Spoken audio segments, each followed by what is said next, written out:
The diner sat on the edge of Highway 9, its faded sign flickering in the autumn rain. Inside, the smell of burnt coffee and grease hung thick in the air. Marcus Hammer Davidson pushed through the door first, his leather vest dripping water onto the checkered floor. Behind him, 12 more members of the Hells Angels chapter filed in, their boots heavy against the linoleum. They'd been riding for 6 hours straight, and hunger gnawed at their insides like wolves. The waitress behind the counter froze. Her nameplate read Diane, and her face went pale as she watched the bikers claim the back corner booths. The other customers, a young couple, an elderly man reading a newspaper, and a family of 4, suddenly found reasons to leave. Within minutes, only one other patron remained, a little girl in a wheelchair, parked alone near the window. She couldn't have been more than 8 years old. Her brown hair hung in tangled strands around a face too thin, too pale. The wheelchair looked ancient, held together with duct tape and rust. She stared out at the rain with hollow eyes that had seen too much for such a young soul. Marcus noticed her immediately.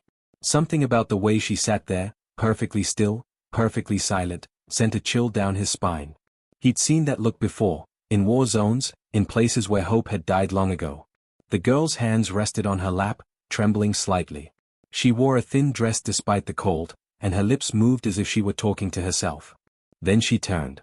Her eyes met Marcus's across the diner, and in that moment, something passed between them. Fear. Desperation. A silent plea that needed no words. The little girl's mouth opened, and though Marcus couldn't hear her from across the room, he saw her lips form 3 words that would change everything: "They won't let me eat." Marcus rose from his seat slowly, his massive frame casting shadows across the diner. The other bikers watched as their leader walked toward the little girl, his expression unreadable. When he reached her table, he knelt down, bringing his scarred face level with hers. Up close, he could see the purple bruises on her arms, the way her collarbones jutted out like bird wings beneath her skin. "What's your name, sweetheart?" His voice came out gentler than anyone would expect from a man covered in tattoos and scars. "Emma," she whispered, her voice barely audible. "Emma Patterson." "Where are your parents, Emma?" The girl's eyes darted toward the kitchen, then back to Marcus. Tears welled up but didn't fall, as if she'd learned long ago that crying solved nothing. "My aunt and uncle. They own this place. They said I have to sit here and wait. They said I can't eat until closing time because food costs money and I'm just a burden." Marcus felt his blood turn to ice. He glanced back at his crew, and from their expressions, they'd heard every word. These weren't men who scared easily, but the casual cruelty of adults toward a helpless child struck something primal in each of them. "How long have you been sitting here, Emma?" "Since yesterday morning. They let me drink water from the bathroom sink when nobody's looking." Her small hand reached out and touched Marcus's leather vest. "Are you angels? Real angels? I prayed for angels to come, and then you walked in." Before Marcus could respond, a harsh voice cut through the diner. "Get away from her." A woman emerged from the kitchen, her face twisted with anger. She was rail-thin, with bleached hair and eyes like chips of ice. Behind her came a heavy-set man with a permanent scowl. "That's my niece, and I'll thank you to mind your own business." Marcus stood slowly, his full height making the woman take an involuntary step back. "Your niece says she hasn't eaten in over 24 hours. That true?" The aunt's face flushed. "She's exaggerating. Always making up stories for attention. Lost her parents in a car accident last year, and we took her in out of the kindness of our hearts. If she's hungry, it's because she refused to eat what we gave her." But Marcus saw the lie in her eyes. The uncle moved forward, his meaty hands clenching into fists. "You bikers need to get out of my establishment. Now. Before I call the sheriff." Marcus didn't move. Behind him, chairs scraped against the floor as the other Hells Angels stood. The temperature in the diner seemed to drop 10 degrees. These were men who'd faced down rival gangs, corrupt cops, and worse. A small-town bully didn't even register on their threat meter. "Call the sheriff," Marcus said quietly. "Please. I'd love to have a chat with him about child neglect laws." The aunt's expression shifted from anger to something closer to panic. "You don't understand. She needs discipline. Structure. Her parents spoiled her rotten, and now she thinks she deserves special treatment just because she's in that chair. We work hard for every penny, and she contributes nothing." Emma's shoulders shook, but she made no sound. Years of abuse had taught her that showing emotion only made things worse. Marcus saw the resignation in her posture, the way she'd learned to make herself small and invisible. It broke something inside him that he thought had been broken beyond repair years ago. How much?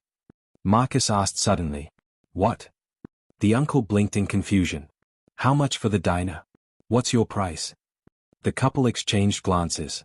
The uncle laughed, a harsh bark that held no humor. This place is worth at least 300,000. Maybe more. You got that kind of money, tough guy? Marcus pulled out his phone and made a call. Viper, I need you to wire 350,000 to my account. Now. He paused, listening. Because I'm buying a diner. Yeah, I'm serious. Make it happen. The aunt's eyes went wide. You're crazy. You're all crazy. Probably, Marcus agreed. He turned to one of his brothers. Reaper, go get Emma some food. Whatever she wants. And make it quick. Reaper nodded and headed for the kitchen, pushing past the stunned owners. The sound of pots and pans clattering filled the air as he began cooking. The uncle started to protest, but Marcus silenced him with a look that could freeze hellfire. Within 10 minutes, Reaper returned with a plate of scrambled eggs, toast, bacon, and fresh fruit. Emma stared at the food as if it might disappear. When Marcus nodded encouragingly, she picked up the fork with shaking hands and took a small bite. Then another. Tears finally spilled down her cheeks as she ate, each mouthful a victory over the cruelty that had starved her. 2 hours later, the diner's ownership had transferred hands. Marcus's lawyer, a sharp woman named Judith who'd worked with the club for years, had arrived with contracts and cashier's checks. The aunt and uncle signed with trembling hands, their greed overcoming their common sense. They took the money and left without a backward glance at Emma, proving everything Marcus had suspected about them. The girl sat in the same spot, a blanket one of the bikers had retrieved from his throw bag wrapped around her thin shoulders. She'd eaten 3 full meals, drunk 2 glasses of milk, and finally stopped shaking. Color was returning to her cheeks, and for the first time since the bikers had arrived, she smiled. What happens now? She asked Marcus, her voice stronger than before. Marcus pulled up a chair and sat beside her. Now we figure out what's best for you. We'll call social services, get you proper medical care, make sure you're placed somewhere safe. Somewhere you'll actually be treated like a human being. Will they split us up? Emma gestured at the bikers, who were cleaning the diner and cooking fresh food for the dinner rush. All of you, I mean. You're like a family. We are a family, Marcus confirmed. And families look out for each other. Including new members. The other bikers had transformed the diner. Windows were being washed, floors scrubbed, and the kitchen deep cleaned. Someone had found a radio and turned it to a classic rock station. The mood had shifted from dark tension to something almost hopeful. These men, who society often judged as criminals and outcasts, were showing more humanity than Emma's own blood relatives. Deputy Sarah Chen arrived an hour later, responding to Marcus's call. She was young but competent, with kind eyes that immediately assessed the situation. Emma repeated her story, and Sarah's expression grew darker with each word. She photographed Emma's bruises, documented the wheelchair's condition, and made detailed notes about the neglect.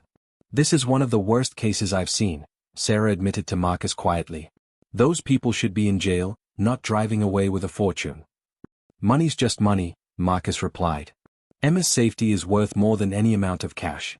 Besides, we'll make it back running this place properly. Sarah raised an eyebrow. You're actually going to operate a diner? Why not? We've all worked regular jobs before. And this gives us a legitimate business, a place to gather, and a way to help this kid. Seems like a win all around. 3 months later, the diner had been completely transformed. Fresh paint covered the walls in warm yellows and blues. New booths lined the windows, and the kitchen gleamed with updated equipment. The sign outside had been changed to Emma's Place, with a logo designed by the little girl herself, a smiling angel with motorcycle wings. Emma lived in a foster home now, with a woman named Patricia who treated her with genuine love and care. But every day after school, Patricia drove Emma to the diner, where she did her homework at the corner table and helped however she could. The bikers had pooled their resources to get her a new wheelchair, proper medical treatment, and physical therapy. She was gaining weight, her bruises had faded, and most importantly, the light had returned to her eyes. The diner had become something unexpected, a sanctuary. Word had spread about what happened, and people came from all over to support the business. Former military members, fellow bikers, families with disabled children, they all found a welcoming place at Emma's Place.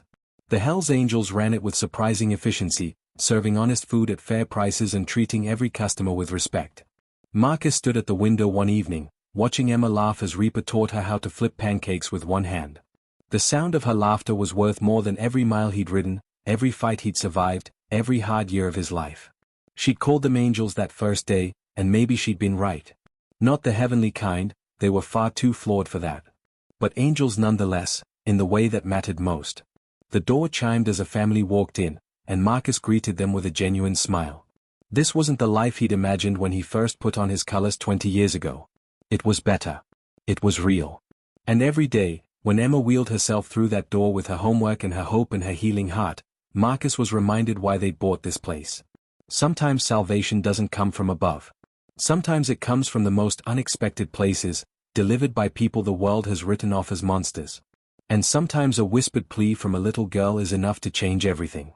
Emma had asked for angels, and the universe had answered, not with wings of white, but with leather and chrome, scarred knuckles and fierce hearts. They'd saved her, yes. But in the process, she'd saved them too, giving purpose to men who'd been searching for something worth fighting for their entire lives. The diner hummed with life, with second chances, with love that looked nothing like the storybook said it should. And that was perfectly fine with everyone involved.